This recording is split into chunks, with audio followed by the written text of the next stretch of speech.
इंग्राजी अध्यापक विरुद्ध में अभियोग आनी उपजिलापाल कार्यालय में पहुंचिले छात्र। गंजाम जगन्नाथ प्रसाद आंचलिक उच्च माध्यमिक विद्यालय युक्त 2 छात्र माने अतिथि शिक्षक भाव अवसर प्राप्त इंग्राजी अध्यापक न रखा भंजनगर उपजिलापाल कार्यालय में पहुंची सहकारी जिलापाल चंद्रगिरी गायत्री को अभियोग प्रदान करिछथि।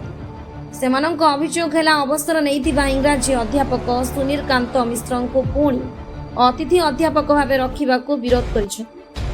जगन्नाथ प्रसाद निकट जीराबाड़ी गाँव में कोचिंग सेंटर करी सेठे पाठ पढ़ा बाध्य कर न पढ़िले पिला मानसिक चाप देउछन मार्क काटिबा को धमक देउथिबा छात्र माने अभियोग कर।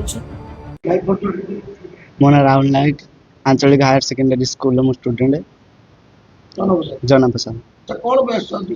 आम इंग्लीश अध्यापक अवसर नाला कॉलेज रे चाहती आम मानसिक स्तर मार्क काटे बोली धमक दौरान फास्ट इयर कहते इंटरनाल मार्क काटिदेवे एवं आम कोचिंग जो मैंने आसे से फेल करदेवी बोली क्लास भी भले करतुनि। जीराबाड़ी माँ तारा तारिणी टोटल ना हाँ भय बहुत पिला जाइछन्ति से क्लासरूम कहबार सब पिला नुआ पिला डरिकी जाइछन्ति से माने किछि कहि पाने आम आसीजु आम जानलु अवसर नेला पर मते कहते मोर कि किछि करि पारेनी मु कॉलेज रही आम धमक दौते एबे भी आई क्लास में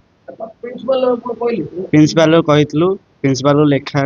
देथिलु किछि आसन देनथि सेति पे आम आसीजु कलेक्टर को देइछु कोन कहले से कहले कि आम शीघ्र एटे कार्यवाही करू न कले आम राज्य रास्ता उल्लू से भी कार्यवाही न कले कोन करियो आम राज्य रास्ता उल्लू एवं आत्महत्या करू दक्षिणांचल स्वतंत्र प्रतिनिधि अमरेंद्र कुमार पट्टनायक रिपोर्ट ओडिशा टुडे।